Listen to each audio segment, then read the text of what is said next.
Hello বন্ধুরা, আনন্দ পাঠের পক্ষ থেকে সকলকে স্বাগত। আমার আজকের আলোচনার বিষয় ওয়েস্ট বেঙ্গল বোর্ডের নবম শ্রেণীর পাঠ্য সাহিত্য সম্রাট বঙ্কিমচন্দ্র চট্টোপাধ্যায় রচিত উপন্যাস রাধারানী। এই উপন্যাসের প্রথম পরিচ্ছদটুকু তোমাদের পাঠ্য হিসেবে তুলে দেওয়া হয়েছে। লেখক পরিচিতি ও উৎস সহ পাঠ্যাংশের সম্পূর্ণ ও যথাযথ ব্যাখ্যা থাকবে আজকের এই আলোচনায়। আলোচনা শুরুর আগে প্রতিদিনের মতো জানিয়ে রাখি, তোমরা যারা চ্যানেলটি সাবস্ক্রাইব করেছো তাদের ধন্যবাদ। যারা এখনো করনি, তোমাদের যদি এই ধরনের আলোচনাগুলি ভালো লাগে এবং এরকম আলোচনা আরো বেশি করে পেতে চাও, তাহলে অবশ্যই লাইক, শেয়ার ও সাবস্ক্রাইব করে পাশে থেকো। চলে আসছি আজকের আলোচনায়। প্রথমে লেখক বঙ্কিমচন্দ্র চট্টোপাধ্যায় সম্পর্কে সংক্ষেপে একটু জেনে নেব। বন্দে মাতরম মন্ত্রের স্রষ্টা প্রখ্যাত ঔপন্যাসিক সাহিত্য সম্রাট বঙ্কিমচন্দ্রের জন্ম হয় 1938 সালে উত্তর 24 পরগনার নৈহাটির কাঁঠালপাড়া গ্রামে। তিনি ছিলেন ঊনবিংশ শতাব্দীর রেনেসাঁ বা নবজাগরণের অন্যতম প্রধান পুরুষ। স্কুল এবং কলেজের কৃতী ছাত্র বঙ্কিমচন্দ্র ছাত্রাবস্থাতেই যশোহরের ডেপুটি ম্যাজিস্ট্রেট ও ডেপুটি কালেক্টরের পদ গ্রহণ করেন। 12 বছর পর চাকুরিরত অবস্থায় 1869 সালে প্রেসিডেন্সি কলেজ থেকে বিএল পরীক্ষায় তিনি প্রথম বিভাগে তৃতীয় স্থান অধিকার করেন। তার কর্মক্ষেত্র তৎকালীন অখণ্ড বাংলা এবং তার বাইরেও বিস্তৃত ছিল। কর্মজীবনে তিনি রাজনৈতিক, সামাজিক ও ধর্মীয় নানান অভিজ্ঞতার মধ্যে দিয়ে গিয়েছেন এবং তারই প্রতিফলন ঘটেছে তার সাহিত্য কর্মে। তার সাহিত্য রচনার শুরু হয় 14 বছর বয়সে এবং মৃত্যুর পূর্বে 56 বছর বয়স পর্যন্ত তা অব্যাহত ছিল। তার প্রথম রচনা ইংরেজি উপন্যাস রাজমোহনস ওয়াইফ প্রকাশিত হয় 1864 খ্রিস্টাব্দে। তিনি সর্বমোট 14টি উপন্যাস লিখেছেন, যার সবগুলি বিপুল জনপ্রিয়তা ও খ্যাতি লাভ করেছিল। দুর্গেশ নন্দিনী, কপালকুণ্ডলা, মৃণালিনী, বিষবৃক্ষ, ইন্দিরা, আনন্দমঠ, চন্দ্রশেখর, কৃষ্ণকান্তের ওয়েল, রাজসিংহ ইত্যাদি উপন্যাসগুলি আজও পাঠক সমাজে সমাদৃত। 1894 খ্রিস্টাব্দে এই মহান ব্যক্তিত্বের জীবনাবসান ঘটে। এবারে আসবো তোমাদের পাঠ্য রচনাংশটির উৎস প্রসঙ্গে। 1886 খ্রিস্টাব্দে বঙ্কিমচন্দ্র চট্টোপাধ্যায়ের বিখ্যাত উপন্যাস রাধারানী প্রকাশিত হয়। তোমাদের পাঠ্যাংশটি তুলে দেওয়া হয়েছে এই উপন্যাসেরই প্রথম পরিচ্ছদ থেকে। এবারে আমরা চলে আসব পাঠ্যাংশের সম্পূর্ণ পাঠ এবং ব্যাখ্যায়। রাধারানী নামে এক বালিকা মাহিষে রথ দেখিতে গিয়াছিল। বালিকার বয়স 11 পরিপূর্ণ হয় নাই। তাহাদিগের অবস্থা পূর্বে ভালো ছিল, বড় মানুষের মেয়ে, কিন্তু তাহার পিতা নাই। তাহার মাতার সঙ্গে একজন জ্ঞাতির একটি মোকদ্দমা হয়। সর্বস্ব লইয়া মোকদ্দমা। মোকদ্দমাটি বিধবা হাইকোর্টে হারিল। সে হারিবা মাত্র ডিক্রিদারি জ্ঞাতি ডিক্রি জারি করিয়া ভদ্রাসন হইতে উহাদিগকে বাহির করিয়া দিল। প্রায় 10 লক্ষ টাকার সম্পত্তি ডিক্রিদার সকলই লইল। খরচা ও ওয়াসিলাত দিতে নগদ যাহা ছিল তাহাও গেল। রাধারানীর মাতা অলঙ্কারাদি বিক্রয় করিয়া প্রিভি কাউন্সিলে একটি আপিল করিল, কিন্তু আর আহারের সংস্থান রহিল না।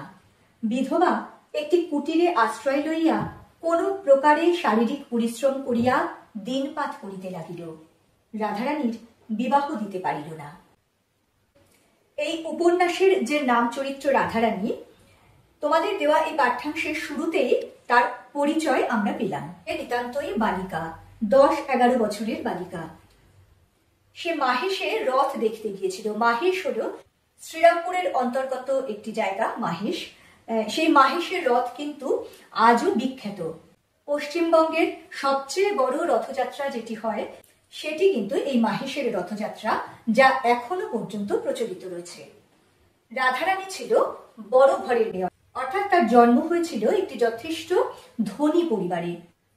কিন্তু তার বাবা মারা যাওয়ার পরে তার মায়ের সঙ্গে তাদের এক জ্ঞাতির সম্পত্তি নিয়ে মোকদ্দমা হয়। সেই মোকদ্দমায় বিধবা অর্থাৎ রাধারানীর মা হেরে যান, ফলে তাদের সমস্ত সম্পত্তি হাতছাড়া হয়ে যায়। এ দেখো এখানে বলা হচ্ছে, ডিক্রিদারি ডিক্রি জারি করিয়া ভদ্রাসন হইতে উহাদিগকে বাহির করিয়া দিল।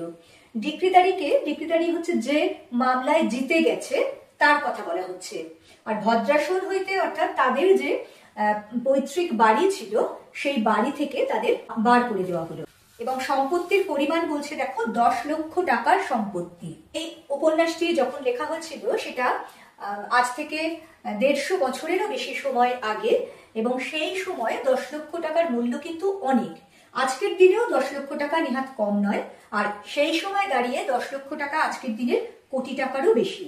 ফলে বুঝতেই পারছো রাধারানীরা যথেষ্ট ধনী ছিল এবং একটা বিপুল পরিমাণ সম্পত্তি তাদের জ্ঞাতি মামলা করে তাদের হাত থেকে কেড়ে নেয়। শুধু তাই নয়, খরচা ও ওয়াসিলাত দিতে নগদ যাহা ছিল তাহাও গেল। অর্থাৎ এই যে মামলার খরচা এবং ওয়াসিলাত কি না, ওয়াসিলাত হলো যার সঙ্গে মোকদ্দমা হয়েছে সে যদি জিতে যায় তবে এই মামলাটি লড়তে তার যত খরচা হয়েছে সেটাও যে পক্ষ হেরে যাবে তাকে দিতে হবে, সেটাই হলো ওয়াসিলাত। সুতরাং বুঝতেই পারছো যে একে তো নিজের মামলা লড়ার খরচ, অপরদিকে তার ওই জ্ঞাতির মামলা লড়ার খরচটিও রাধারানীর মাকেই জোগাতে হয়েছিল। ফলে তার হাতে নগদ যেটুকু টাকা ছিল সেটাও সব শেষ হয়ে যায়।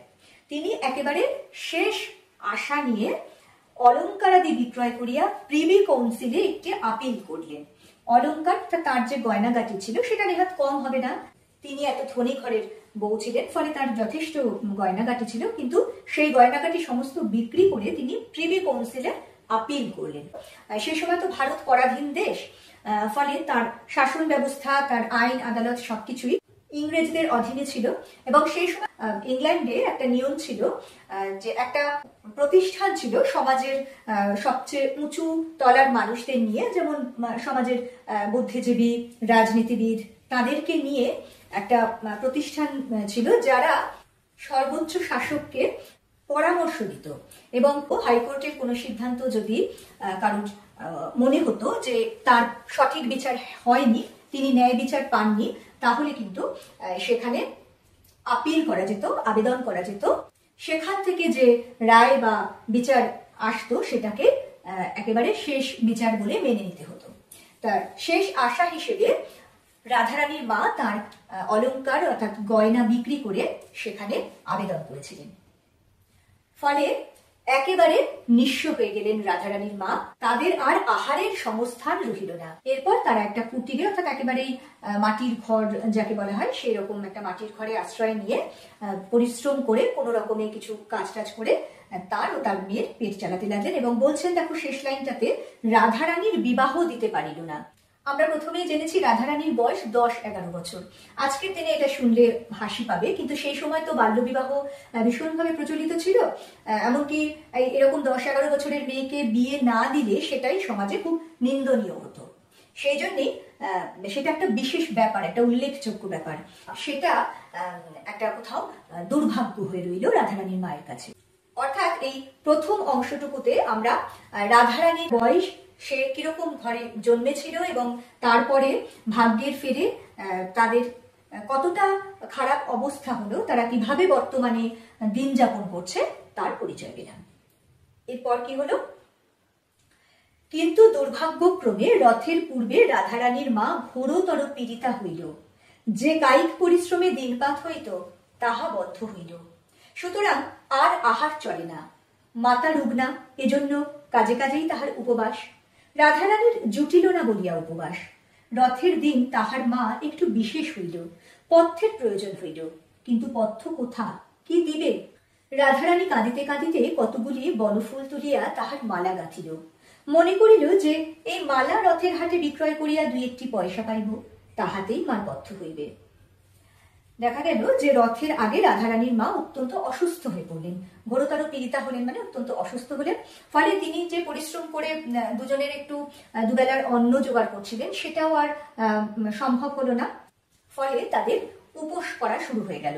রথের দিন তার মা আরো একটু অসুস্থ হলেন, তাকে পথ্য অর্থাৎ কিছু খাদ্য দেওয়ার বিশেষ প্রয়োজন হলো, কিন্তু কোথা থেকে দেবে এই ভেবে রাধারানী প্রথমে ভেঙে পড়লো। সে কাঁদতে কাঁদতে কতগুলি বনফুল তুলে তার মালা গাঁথলো এবং ভাবলো যে এই মালা রথের ঘাটে বিক্রি করে 2-1 পয়সা পাবে, তাতে তার মার পথ্য কিনবে।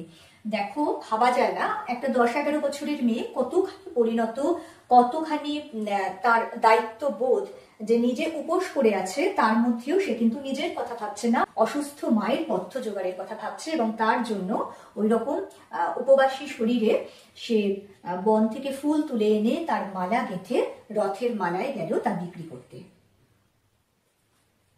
কিন্তু রথের টান অর্ধেক হইতে না হইতেই বড় বৃষ্টি আরম্ভ হইল। বৃষ্টি দেখিয়া লোক সকল ভাঙিয়া গেল, মালা কেহ কিনিল না। রাধারানী মনে করিল যে আমি একটু না হয় ভিজিলাম, বৃষ্টি থামিলেই আবার লোক জমিবে। কিন্তু আর বৃষ্টি থামিল না, লোক আর জমিল না। সন্ধ্যা হইল, রাত্রি হইল, বড় অন্ধকার হইল। অগত্যা রাধারানী কাঁদিতে কাঁদিতে ফিরিল। দেখা গেল যে রথের দিন প্রচন্ড বৃষ্টি শুরু হলো, ফলে মানে রথের টান অর্ধেক হইতে না হইতে, অর্থাৎ রথ তো দড়ি ধরে টানা হয়, সেই রথ টানা সম্পূর্ণ না হতেই প্রচন্ড বৃষ্টি আরম্ভ হলো এবং স্বাভাবিকভাবেই লোকজন সেই বৃষ্টি থেকে বাঁচতে চলে গেল, আর মেলায় কেউ রইল না। ফলে রাধারানীর মালা কেনার জন্যও কাউকে পাওয়া গেল না। তো তার কাছে তো আর কোনো উপায় নেই, ফলে সে তবুও ওই বৃষ্টিতে ভিজে ভিজে ভাবলো যে বৃষ্টি একটু থামলে আবার হয়তো লোক আসবে এবং তার মালাটি বিক্রি হবে। কিন্তু দেখা গেল যে বৃষ্টি থামলো না, অন্ধকার হয়ে গেল এবং রাধারানী সেই মালাটি হাতে নিয়ে কাঁদতে কাঁদতে বাড়ির দিকে যাত্রা করল। অন্ধকার পথ কর্দমময় পিচ্ছিল, কিছুই দেখা যায় না, তাহাতে মুষলধারে শ্রাবণের ধারা বর্ষিতেছিল। মাতার অন্নাভাব মনে করিয়া তদপেক্ষাও রাধারানীর চক্ষু বাড়ি বর্ষণ করিতেছিল। রাধারানী কাঁদিতে কাঁদিতে আছাড় খাইতেছিল, কাঁদিতে কাঁদিতে উঠিতেছিল, আবার কাঁদিতে কাঁদিতে আছাড় খাইতেছিল। 2 গণ্ড বিলম্বে ঘন কৃষ্ণ অলকাবলী বহিয়া, করবি বহিয়া, বৃষ্টির জল পড়িয়া ভাসিয়া যাইতেছিল। তথাপি রাধারানী সেই 1 পয়সার বনফুলের মালা বুকে করিয়া রাখিয়াছিল, ফেলে নাই। অন্ধকার গ্রামের পথ বৃষ্টি হলে একেবারে কাদা পিছল হয়ে গেছে। সেই বৃষ্টির মধ্যে রাধারানী কোনো ক্রমে বাড়ির দিকে হাঁটা লাগিয়েছিল এবং বৃষ্টির চেয়েও বেশি তার চোখ দিয়ে অঝোর ধারায় জল ঝরছিল। দেখো, নিজের বিপদ, নিজে সে উপোস করে আছে কদিন ধরে, তা সত্ত্বেও তার কিন্তু কষ্ট হচ্ছে, তার চোখ ভেঙে জল আসছে তার মায়ের কথা ভেবে, যে মালাটি বিক্রি করতে না পারলে সে তার মাকে পথ্য দিতে পারবে না। কতখানি কোমল, কতখানি দায়িত্ববোধ সম্পন্ন একটি বাচ্চা মেয়ে, ভাবলে কিন্তু সত্যি অবাক হয়ে যেতে হয়। ওই কাদার পিছল পথে রাধারানী বারবার আছাড় খেয়ে পড়ছিল। তার গণ্ডবিলম্বী ঘনকৃষ্ণ অলকাবলী বহিয়া, অর্থাৎ তার যে তার গালের উপরে চুল পড়েছিল, সেই চুল বেয়ে তার যে কবরী অর্থাৎ বিনুনি বাঁধা ছিল, সেই বিনুনি বেয়ে বৃষ্টির জল পড়ে ভেসে যাচ্ছিল। তবুও এত কিছুর মধ্যেও রাধারানী কিন্তু বুকের মধ্যে সেই মালাটিকে জড়িয়ে রেখেছিল। এমতো সময় অন্ধকারে অকস্মাৎ কে আসিয়া রাধারানীর ঘাড়ের উপর পড়িল। রাধারানী এতক্ষণ উচ্চস্বরে ডাকিয়া কাঁদে নাই, এতক্ষণে উচ্চস্বরে কাঁদিল। যে ঘাড়ের উপর আসিয়া পড়িয়াছিল সে বলিল, কে গা তুমি, কাঁদো? পুরুষ মানুষের গলা, কিন্তু কণ্ঠস্বর শুনিয়া রাধারানীর রোদন বন্ধ হইল। রাধারানীর চেনা লোক নহে, কিন্তু বড় দয়ালু লোকের কথা। রাধারানীর ক্ষুদ্র বুদ্ধিটুকুতে ইহা বুঝিতে পারিল। রাধারানী রোদন বন্ধ করিয়া বলিল, আমি দুঃখী লোকের মেয়ে, আমার কেহ নাই, কেবল মা আছে। সে পুরুষ বলিল, তুমি কোথা গিয়াছিলে? রাধারানী, আমি রথ দেখিতে গিয়াছিলাম, বাড়ি যাইব, অন্ধকারে বৃষ্টিতে পথ পাইতেছি না। পুরুষ বলিল, তোমার বাড়ি কোথায়? রাধারানী বলিল, শ্রীরামপুর। সে ব্যক্তি বলিল, আমার সঙ্গে আইসো, আমিও শ্রীরামপুর যাইব। চলো, কোন পাড়ায় তোমার বাড়ি তাহা আমাকে বলিয়া দিও, আমি তোমাকে বাড়ি রাখিয়া আসিতেছি। বড় পিছল, তুমি আমার হাত ধরো, নহিলে পড়িয়া যাইবে। সেই অন্ধকার পিছল রাস্তায় আছাড় খেতে খেতে যখন রাধারানী চলেছিল, সেই সময় হঠাৎ করে তার গায়ের উপরেই প্রায় আরো একজন এসে পড়ল। স্বাভাবিকভাবেই রাধারানী প্রচন্ড ভয় পেয়ে গেল। এতক্ষণ সে মানে উচ্চস্বরে কাঁদেনি, অর্থাৎ জোরে ডাক ছেড়ে কাঁদেনি, সে নীরবে তার চোখ থেকে জল পড়ছিল। এবার এসে ভয় দুঃখে জোরে কেঁদে উঠল। ফলে যে মানুষটি তার ঘাড়ের উপর পড়েছিল সে তখন জিজ্ঞাসা করলো যে তুমি কে কাঁদছো? রাধারানী বুঝতে পারলো যে কথা বলছেন তিনি একজন পুরুষ মানুষ, কিন্তু তার কথা বলার ভঙ্গিতে, তার কণ্ঠস্বরে সে বুঝতে পারলো যে মানুষটি খারাপ মানুষ নয়, তিনি ভালো মানুষ, তিনি দয়ালু মানুষ।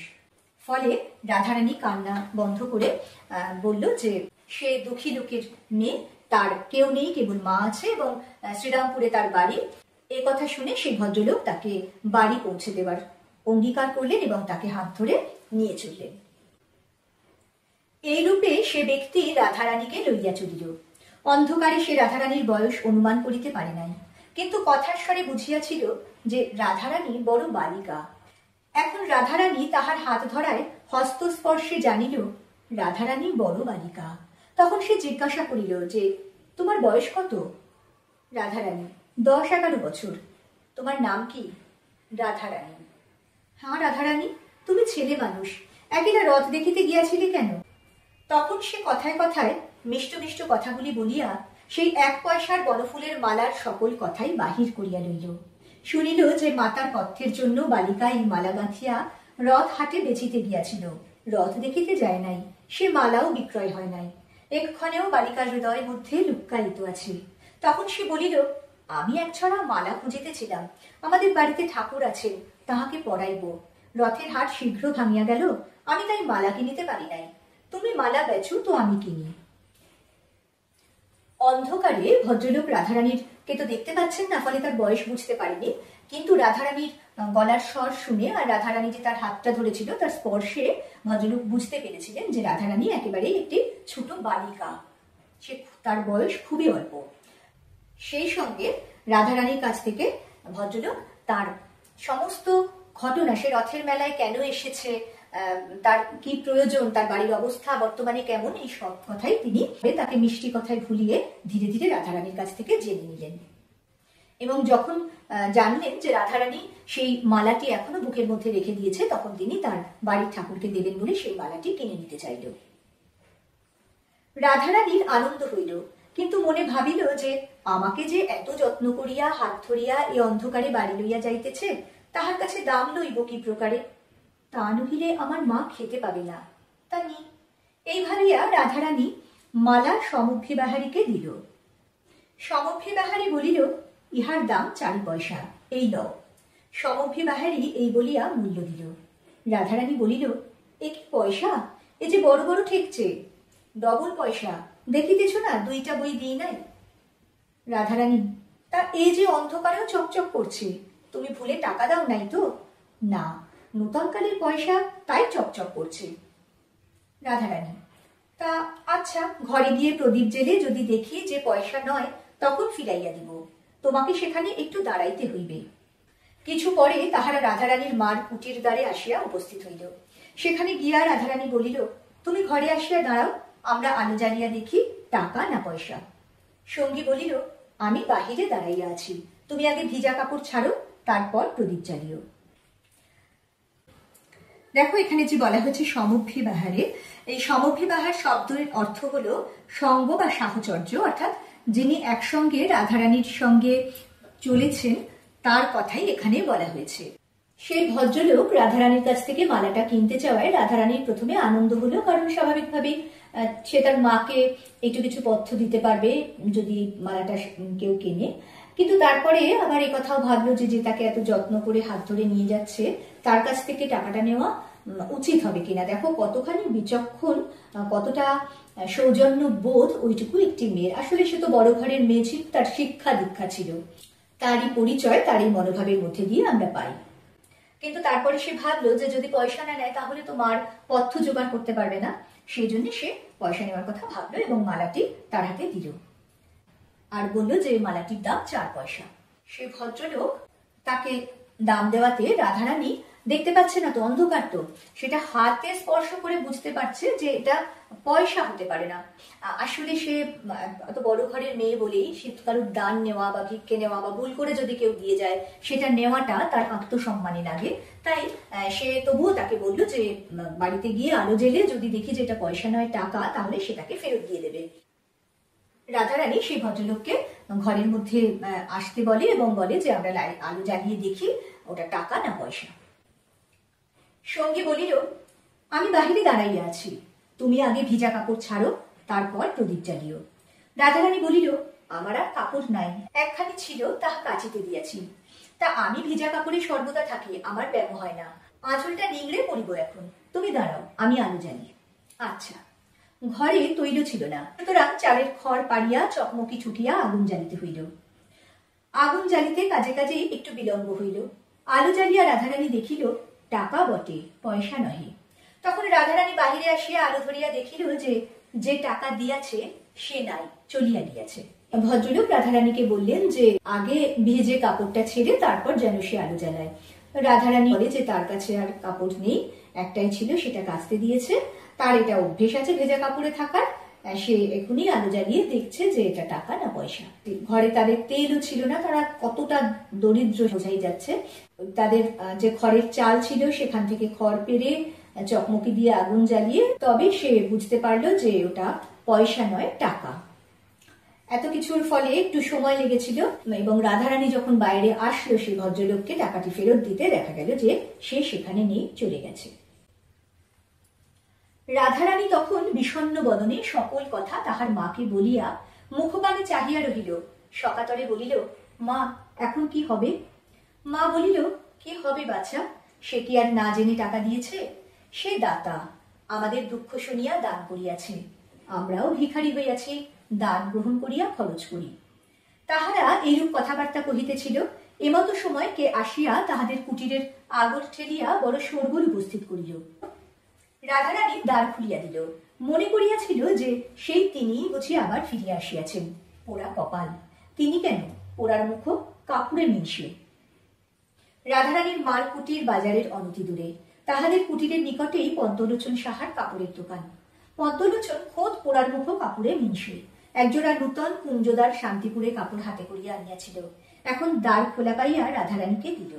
সে বলিল, রাধারানীর এই কাপড়। রাধারানী বলিল, ও মা, আমার কিসের কাপড়? পদ্মলোচন, সে বাস্তবিক পোড়ার মুখ কিনা তাহা আমরা সবিশেষ জানি না। রাধারানীর কথা শুনিয়া কিছু বিস্মিত হইল। বলিল, কেন?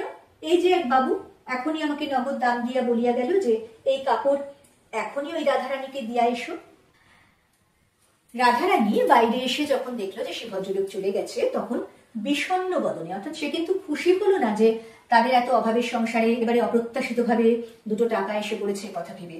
সে কিন্তু যথেষ্ট বিব্রত হলো, বিষণ্ণ হলো এবং তার মাকে সব কথা খুলে বলল।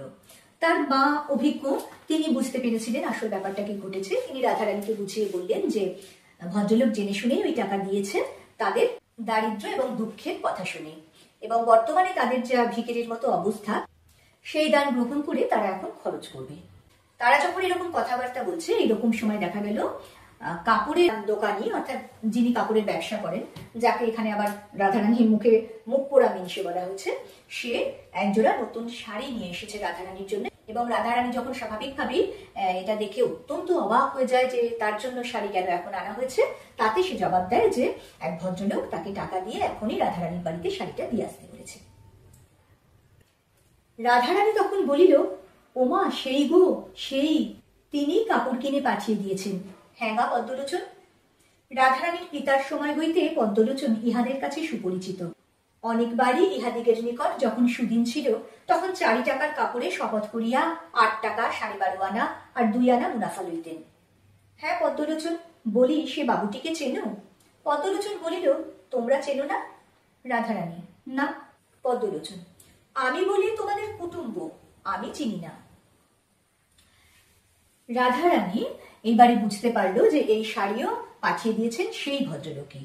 এই পদ্মলোচন অনেক আগে থেকে রাধারানীদের সঙ্গে যার পরিচয় ছিল, রাধারানীদের যখন সুদিন ছিল, অর্থাৎ তারা যখন ধনী ছিল, তখন তাদের কাছে 4 টাকার কাপড় ডবল দামে বিক্রি করেছে, তার উপরে আরো মুনাফা নিয়েছে। ফলে এদের কাছে পদ্মলোচন খুবই পরিচিত। এবং পদ্মলোচনকে রাধারানী উল্টে জিজ্ঞেস করে যে সেই ভদ্রলোককে পদ্মলোচন চেনে কিনা। পদ্মলোচন বলে যে সে ভেবেছে যে ভদ্রলোক রাধারানীদেরই কুটুম্ব, অর্থাৎ আত্মীয়। যাহা হোক, পদ্মলোচন 4 টাকার কাপড় আবার মায়ের মুনাফা 8 টাকা 14.5 আনায় বিক্রয় করিয়াছিলেন। আর অধিক কথা কহিবার প্রয়োজন নাই বিবেচনা করিয়া প্রসন্ন মনে দোকানে ফিরিয়া গেলেন। এদিকে রাধারানী প্রাপ্ত টাকা ভাঙাইয়া মার পথ্যের উদ্যোগের জন্য বাজারে গেল। বাজার করিয়া তৈল আনিয়া প্রদীপ জ্বালিল। মার জন্য যৎকিঞ্চিত রন্ধন করিল। স্থান পরিষ্কার করিয়া মাকে অন্ন দিবে এই অভিপ্রায় ঘর ঝাঁটাইতে লাগিল। ঝাঁটাইতে একখানা কাগজ কুড়াইয়া পাইল। হাতে করিয়া তুলিল। এ কি মা? মা দেখিয়া বলিল, একখানা নোট। রাধারানী বলিল, তবে তিনি ফেলিয়া গিয়াছেন। মা বলিলেন, হ্যাঁ, তোমাকে দিয়া গিয়াছেন, দেখো তোমার নাম লেখা আছে। যাই হোক, পদ্মলোচন তো আবার বেশ ভালো রকম মুনাফা করে কাপড় দুটি বিক্রি করেছে। ফলে সে আর বেশি কথা না বলে কাপড়টি দিয়ে প্রসন্ন মনে, মানে বেশ খুশি খুশি হয়ে সে চলে গেছে। আর রাধারানী কি করলো? রাধারানী সেই যে টাকাটা দিয়েছিল ভদ্রলোক, সেই টাকা ভাঙিয়ে একটু বাজার করে আনলো, একটু মায়ের জন্য রান্না করলো এবং ঘরটা ঝাড় দিয়ে পরিষ্কার করে সে মায়ের খাবার আয়োজন করতে লাগলো। কিন্তু ওই ঘর ঝাড় দেওয়ার সময় সে আবার একটা কাগজ হাতে কুড়িয়ে পেল, যেটা সে চিনতে পারলো না। তার মাকে দেখাতে তার মা চিনতে পারলেন। তিনি বললেন যে এটি একখানা নোট। রাধারানী তখন বলে যে তবে সেই ভদ্রলোকই ফেলে দিয়েছেন। উত্তরে তার মা বলল, কারণ তার মা অভিজ্ঞ, তিনি সবটাই বুঝতে পারছেন, তিনি বললেন যে হ্যাঁ, তোমাকেই দিয়ে গেছেন, দেখো তোমার নাম লেখা আছে। রাধারানী বড় ঘরের মেয়ে, একটু অক্ষর পরিচয় ছিল। সে পড়িয়া দেখিল, তাই বটে, লেখা আছে। রাধারানী বলিল, হ্যাঁ মা, এমন লোক কে মা? মা বলিলেন, তাহার নামও নোটে লেখা আছে, পাছে কেহ চোরা নোট বলে, এই জন্য নাম লিখিয়া দিয়া গিয়াছেন। তাহার নাম রুক্মিণী কুমার রায়।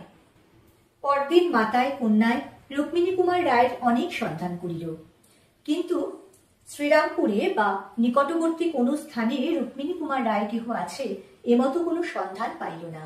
নোটখানি তাহারা ভাঙাইল না, তুলিয়া রাখিল। তাহারা দরিদ্র, কিন্তু লোভী নহে।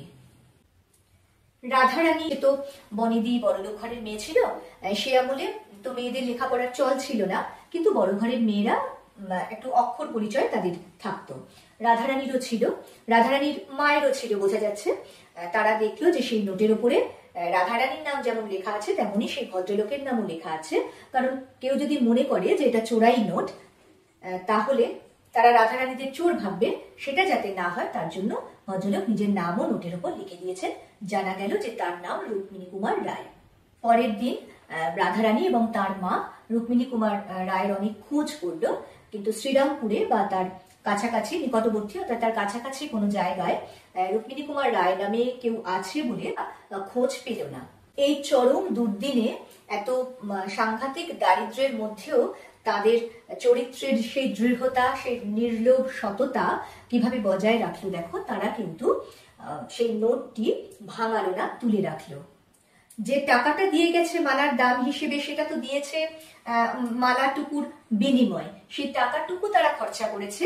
ভদ্রলোক দয়া করে বেশি টাকা দিয়ে কিনেছেন মনে করে, কিন্তু নোটটি তো কোনো কিছুর বিনিময় নয়, একেবারে তাদের দান করা, ভিক্ষে দেওয়ার মতন করে দান করা তাদের মনে হয়েছে। ফলে সেই নোটটি কিন্তু তারা খরচ করলো না, তারা তুলে রাখলো। কারণ তারা দরিদ্র, লোভী নয়। তারা যে প্রকৃতই বনেদি বংশের মানুষ, তার পরিচয় এই চরম দুর্দিনেও তারা রাখলো। তাদের চরিত্রের যে দৃঢ়তা, যে সততা, তা কিন্তু এতটুকু মলিন হতে দিল না। এখানে তোমাদের এই রাধারানী উপন্যাসের যে পাঠ্যাংশটুকু দেওয়া হয়েছে তার সমাপ্তি। বন্ধুরা, আশা করব এই আলোচনার মধ্যে দিয়ে রচনাংশটি সহজভাবে তোমাদের বোঝাতে পেরেছি। পরবর্তীকালে এই পাঠ্যাংশ থেকে গুরুত্বপূর্ণ প্রশ্নোত্তরও নিয়ে আসবো। খুব তাড়াতাড়ি পরের ভিডিও নিয়ে ফিরে আসছি। সঙ্গে সঙ্গে নোটিফিকেশন পেতে চাইলে সাবস্ক্রাইব করে বেল বাটনটি অন করতে ভুলো না। আজকের মতো টাটা, সবাই খুব ভালো থেকো।